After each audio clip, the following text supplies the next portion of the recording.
সত্য কথা বলতে আমি কখনো ভয় পাই না। কারণ সত্যিটা হলো এটা, আমি হেয়ার কাটতে যখনই যাই বাচ্চাদের বিশেষ করে তখনই আমি মনে হয় যে যুদ্ধ করতে নামি। আর আরেকটা হলো সেটা হলো তার বাচ্চাদের মা, তাদের বুঝাইতে গিয়ে তো আমার মাথা যায় আউলাইয়া। এই সত্যিটা বলতে অনেকে সাহস পায় না, কারণ পার্লার জগৎটা অনেকেই ভাবে কাজগুলোর অনেক সহজ, আসলে কিন্তু অনেক সহজ না। কারণ একটা বাচ্চাকে যখন আমি হেয়ার কাটি তখন কিন্তু অনেক সেনসিটিভ একটা কাজ, কারণ এই বাচ্চাটার হেয়ারটা যদি একটু নষ্ট হয়ে যায় তারপর যে কতটা কথা শুনতে হবে গার্জিয়ানের, সেটা একমাত্র যে কাটে সেই বুঝে। ওই বিউটিশিয়ানের উপরে কতটা যে ভয়াবহ, কতটা ঝড় নেমে আসে, যে কাটে সে বুঝে। যেমন এই বাচ্চার আমি হেয়ার কাটতে গিয়ে তার মাকে বুঝাইতে বুঝাইতে আমি নিজেই বোরিং হয়ে গেছি, কারণ এই মাকে কিভাবে বুঝাবো। হেয়ারটা উনি বলতেছে যে হেয়ারটা বাঁধা যাবে না, হেয়ারটা আবার একদম ছোট করবেন না। আপনারাই বলেন গাইস যে এই হেয়ারটা তাহলে আমি কিভাবে কাটবো, এবং ছোট করা যাবে না, বড়ও রাখা যাবে না। গাইস একটা তো কথা বলবেন আপনারা, আমি কি করতে পারি? তারপরে তাকে বললাম যে ঝুটি করতে পারবেন দুইটা, একটা করা যাবে না, এতটুকু ছোট করা যায়। তারপর মেয়েটা হাসি দিল যে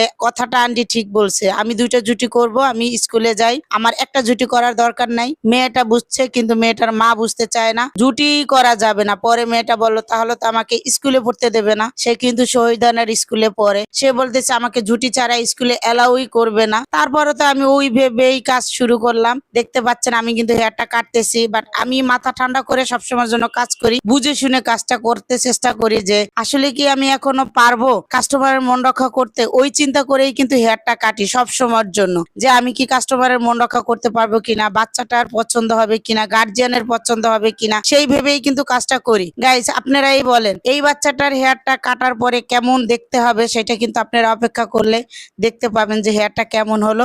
কিন্তু আমি যখনই হেয়ারটা কাটতে গিয়েছি তখনই ভাবতেছি যে হেয়ারটা কি আসলে আজও গার্জিয়ানের পছন্দ হবে, বা যে বাচ্চার চুল কাটতেছি তার কি পছন্দ হবে, সেটা নিয়েই কিন্তু কাজ করতেছি। এটাই আমাদের যুদ্ধ। বিউটিশিয়ানের বরাবর সবসময়ের জন্য এই যুদ্ধটাই থাকতে হয়, কারণ কাজটা আসলে কি অবশেষে সবার পছন্দ হবে কিনা, যে গার্জিয়ানের বা বাচ্চার। আপনারা দেখতে পাচ্ছেন অবশেষে কিন্তু কাটা শেষ। আমি হেয়ারটা শুকিয়ে ওনাকে ভালো করে দেখাবো যে হেয়ারটা আসলে পারফেক্ট একদম ওনাদের মনের মতন হলো কিনা। যাই হোক, আমি এখন কিন্তু কাট একদমই প্রপারলি কাটটা শেষ করে দিলাম। আপনারা দেখেন কেমন হলো।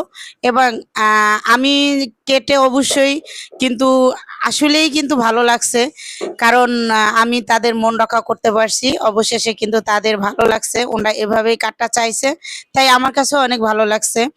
এরকম ভিডিও পেতে গেলে তো অবশ্যই ইভা পার্লারের দিকে চোখ রাখতে হবে। আজকের জন্য টাটা, আল্লাহ হাফেজ। প্রতিদিনের ভিডিও নিয়ে চলে আসবে ইভা পার্লার। আল্লাহ হাফেজ।